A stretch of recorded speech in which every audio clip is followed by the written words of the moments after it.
Dari surat Forum Purnawirawan TNI, siapa yang paling mendapatkan keuntungan dengan surat yang meminta agar terjadi pemakzulan terhadap Gibran Rakabuming Raka? Kalau dikalkulasi belum kelihatan siapa yang mendapatkan untung, tapi kalau melihat suasana hatinya, yang paling bahagia itu memang rasa-rasanya PDIP. PDIP bahagia? PDIP. Misalnya ketika mendengarkan salah satu elit PDIP, Bang Hugo Pereira mengatakan ini akan dibacakan di paripurna. Sementara kalau Golkar beda dong. Wah, ini prosesnya sudah panjang, sudah taat konstitusi dan seterusnya. Yang ingin saya katakan adalah ketika ada kaitannya dengan wakil presiden, ketika ada kaitannya dengan Jokowi, hal-hal yang sifatnya pemakdulan, saya kira satu-satunya partai politik yang paling bahagia pastilah PDIP. Nah, yang kedua, Bang, apa yang disampaikan oleh Bang Kodari, Bang Syukur, belum baca, belum sampai suratnya, ini kan jawaban-jawaban normatif. Di negara kita kalau sudah bicara tentang DPR, elit berkehendak, besok pun itu jadi barang, ya. Bang. Kun fayakun, semudah kita membalikkan telapak tangan. Kan kita melihat bagaimana korespondensi historisnya. Ada revisi yang terkait dengan undang-undang pilkada, 7 jam selesai tanpa dibaca. Itu tanpa dibaca ya. Undang-undang ketok magic, Abang dah.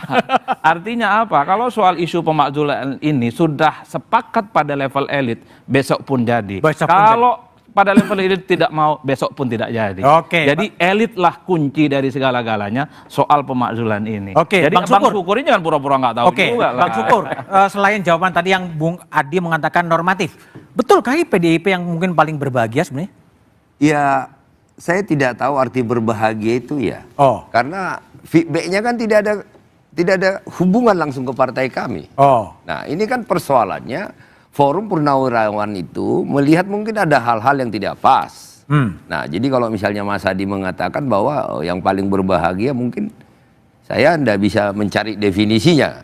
Karena berbahagia kan berarti ada sesuatu feedback yang berpotensi mendapatkan keuntungan secara politik. Ya kan tidak mungkin dari kami jadi wakil presiden kan, kecuali udah siap-siap nih nanti yang menggantikan dari PD Perjuangan jadi wakil presiden. Seandainya itu bisa berlanjut. Ada mahasiswa ketawa loh, Bang.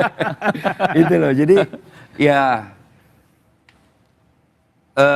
itu yang saya katakan tadi. Nah, tentu saya sepakat yang disampaikan Mas Adi dalam satu poin, bahwa tentu nanti kita lihat elit-elit ini semua, ya, apakah memang ini harus dilanjutkan atau tidak. Itu yang saya katakan tadi, di pimpinan DPR, apakah lanjut ke fraksi-fraksi, ini kan banyak parameter, tetapi itu ada di atas semua. Oke, baik. Kalau Mbak Putri, apakah sebaiknya surat ini dibacakan di paripurna dan kemudian diserahkan kepada fraksi atau berhenti di Sekjen DPR? Ya, karena saya bukan pimpinan DPR, mungkin itu Mas Bud bisa tanyakannya ke pimpinan DPR. Sebagai anggota DPR, sebaiknya gimana?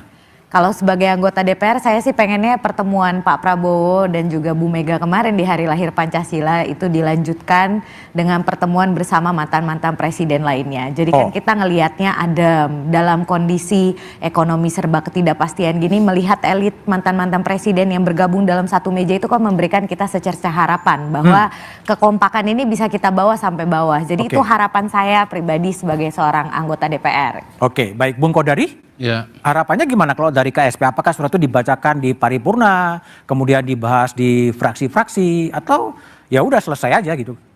KSP tidak punya posisi untuk punya harapan terkait dengan surat tersebut, karena suratnya tidak ditujukan ke KSP. Tapi kan pernah juga disampaikan kepada presiden. Ya, kita cermati aja perkembangan nanti, karena sekali lagi surat itu ditujukan kepada DPR, jadi saya kira bolanya ada di DPR, di Pak Syukur dan kawan-kawan. Bukan dulu Pak Wiranto mengatakan jangan ke sini dong, tempatnya salah alamat. Sekarang dikirim ke DPR, bilang bukan dikirim ke KSP. Ya kembali lagi, menurut saya dikembalikan saja kepada konstitusi kita. Kalau memang terkait dengan pergantian presiden dan wakil presiden itu kan semuanya ada aturannya di konstitusi kita. Yang seingat saya garis besarnya adalah baru bisa diberhentikan itu kalau ada pelanggaran dari DPR yang dulu, berat, serius, lalu kemudian itu dibawa ke Mahkamah Konstitusi, dan dari Mahkamah Konstitusi kalaupun misalnya dinyatakan bersalah baru kembali ke MPR. Jadi prosesnya masih sangat panjang, dan saya kira itu yang saya maksudkan bahwa kita kembalikan semua kepada konstitusi. Oke, baik. Kang Gunggun, gimana Anda lihat tadi kalau Mbak Putri kan mengatakan kalau elitnya rukun, bawahnya rukun. Tapi yang sering terjadi kan diskoneksi ya antara elit dengan massa itu ya. Elitnya ngomong apa, masanya ngomong apa ya? Iya, itu kerap kali memang ada gap antara apa yang dilakukan di elit dengan yang di bawah. Tapi ya saya sih di poin tadi, perjumpaan presiden dengan mantan-mantan presiden penting. Terlepas dari apakah itu bagian dari impression management atau bukan. Tapi substansi perjumpaan itu penting. Hanya masalahnya adalah sekarang menurut saya harus juga ada semacam rembesan ke bawah ya dari apa yang dipraktikkan atau dilakukan oleh elit, Mas Bud. Karena terlalu besar dan kompleks ya persoalan-persoalan Republik ini kalau kemudian elit ada di logikanya dan praktik politiknya sendiri, membentuk kolamnya sendiri, kolam kecil, sementara masyarakat bawah, masyarakat awam yang kemudian kerap kali juga termobilisasi begitu ya oleh laku elit. Tadi Bung Adi berkali-kali menyebut orkestrasi yang dilakukan oleh elit.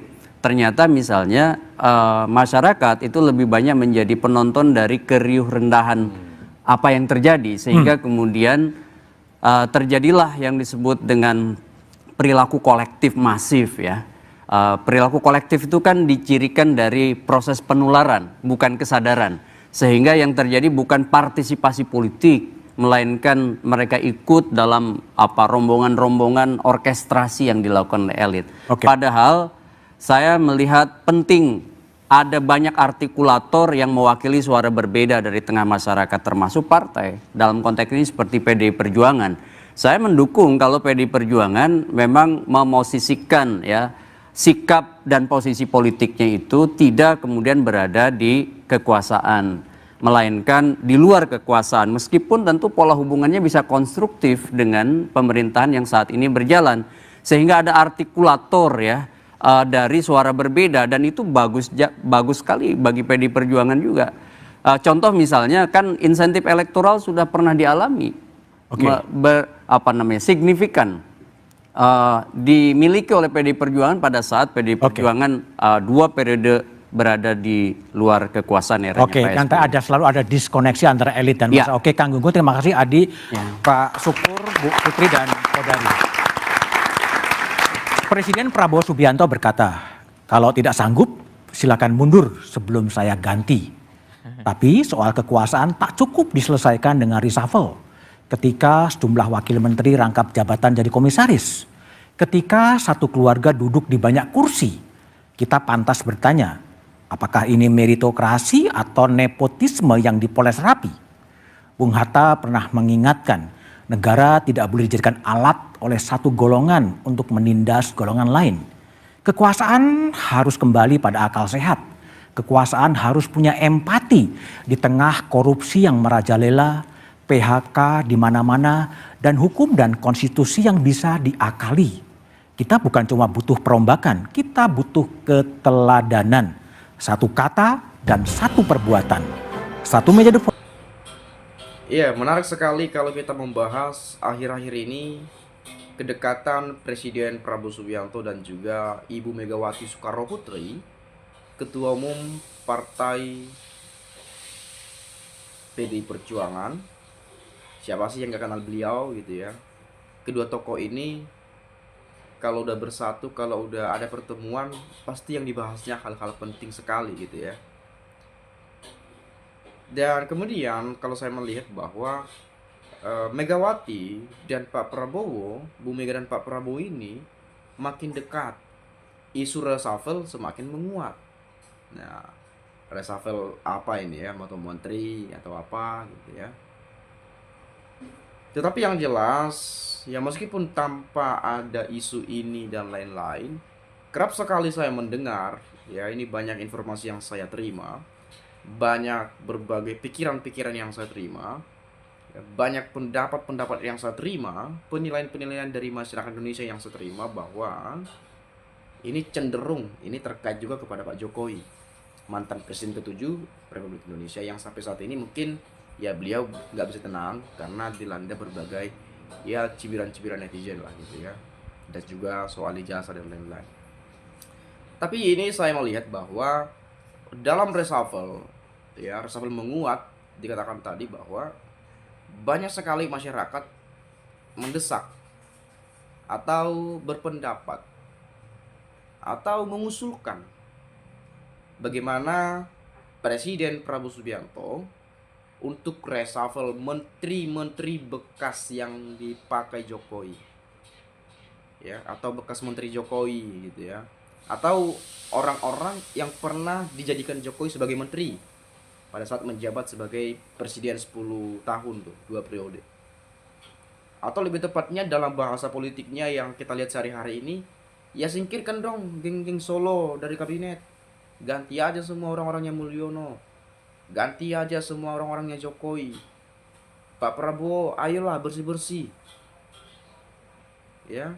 Pak Prabowo, ayolah cuci piring gitu ya. Ganti orang-orang Pak Jokowi. Baik itu di KPK, di Kejaksaan, di Kepolisian, TNI, bahkan di Kabinet Merah Putih sekalipun. Itu banyak sekali komentar-komentar teman-teman kita yang sering saya baca-baca seperti itu. Lalu kemudian soal isu pemakzulan yang semakin kuat. Ini lagi petisi yang harus serius untuk ditanggapi. Ya, bagaimana respon Presiden Prabowo Subianto terkait hal ini? Ya, mungkin kita juga sudah tahu melalui penyampaian dari Pak Wiranto, ya, juga sudah menyampaikan bagaimana tanggapan respon dari Pak Presiden ya terkait tuntutan dari purnawirawan TNI ini, kan begitu. Tapi satu hal yang perlu kita ketahui bahwa ini bukan hal yang mudah, bukan hal yang gampang. Tapi bukan berarti nggak mungkin ataupun tidak bisa. Apakah efek Jokowi masih ada? Ya tentu jelas itu masih ada. Ya meskipun nggak sekuat-kuat dulu lah, gitu ya. Dan contohnya desakan rakyat banyak sekali ganti Kapolri, ya, majulkan Gibran. Ya meskipun tidak semua yang mengatakan itu, tetapi banyak sekali, gitu ya. Adili Mulyono, adili Jokowi, banyak sekali itu tuntutan itu. Aksi massa mungkin kita sering dengar, sering lihat mungkin ya demo-demo itu. Tapi yang uniknya, ini saya sebut unik saja karena Pak Jokowi ini nggak pernah tersentuh hukum. Ya meskipun sudah banyak para pakar-pakar ya, para pengamat politik, politisi atau kuasa hukum atau apalah itu. Pokoknya banyak orang lah yang sudah melaporkan terkait kasus ini, terkait kasus A, B, C, D sampai Z. Tapi nggak pernah kesentuh hukum loh. Ini uniknya ya. Ini uniknya juga nih Pak Jokowi. Saya lihat ya. Dan ada juga mungkin karena saking uniknya tadi atau saking apa gitu ya. Ada salah satu kader PSI yang mengatakan bahwa Pak Jokowi sudah memenuhi syarat sebagai nabi. Bayangin Pak Jokowi sudah memenuhi syarat sebagai nabi. Jadi pengen rasa-rasanya mau belajar juga tuh kepada beliau. Barangkali bisa jadi nabi juga kan gitu. Itu penyampaian dari bisa-bisanya seperti itu kan begitu ya. Jadi agak lain juga ya. Tapi teman-teman ya tentu Anda juga sudah paham ya. Tadi juga sudah banyak silakan sampaikan pendapat Anda. Tapi di sini kalau saya melihat ya pendapat teman-teman kita di sini, saya coba baca kepada kita bersama. Halo para elit politik di atas ya, pikirin dong rakyat kecil yang di bawah ya, lagi pada pusing mikirin kebutuhan. Kenapa sampean pada ribut melulu? Ribut ngurusin jabatan ya. Kalau udah nggak mau mikirin rakyat, mendingan mundur aja dari jabatannya ya, nggak ada gunanya kan begitu ya. PDIP punya kasus Hasto, suap menyuap, korupsi, hina di mata rakyat. PDIP capresnya kalah, si anak Abah pun kalah. Disokong Purnawirawan, si Anies disokong Rizik, udah dibubar diharamkan ya. Ini adalah para elit yang merasa belum puas jadi pejabat. Gak mikirin bagaimana membangun NKRI supaya maju tentram, damai, saling bergandengan untuk menuju Indonesia maju. Saya tetap dukung Prabowo Gibran. Nah kadang-kadang saya juga menyampaikan itu ya, kalau memang merasa Gibran belum layak, belum cocok atau apalah itu ya, tetapi sebagai senior misalnya sesepuh ya, sepuh-sepuh yang mungkin sudah berpengalaman, yang mungkin sudah luas sekali jam terbangnya, kenapa tidak diarahkan saja Gibrannya, diajari saja, diajak diskusi, ngobrol, ngopi, ya, ngobrol penuh inspirasi, ya, ngobrol santai, diskusi santai misalnya, biar ya diajarkan soal ini, soal itu, dan lain-lain. Kenapa harus dimakjukan? Kan itu juga yang selalu disampaikan juga, ya. Tapi entahlah kenapa, namanya juga Indonesia negara demokrasi, ya berbagai tuntutan, penyampaian, ya pendapat, ekspresi bahkan mengkritisi itu sah-sah saja, bebas-bebas saja. Ya, itu juga salah satu untuk menguatkan pertumbuhan demokrasi kita ke depan, ya. Mungkin teman-teman ada pendapat lain, boleh silakan sampaikan juga. Nanti kita akan bertemu di video selanjutnya. Salam dan sampai jumpa.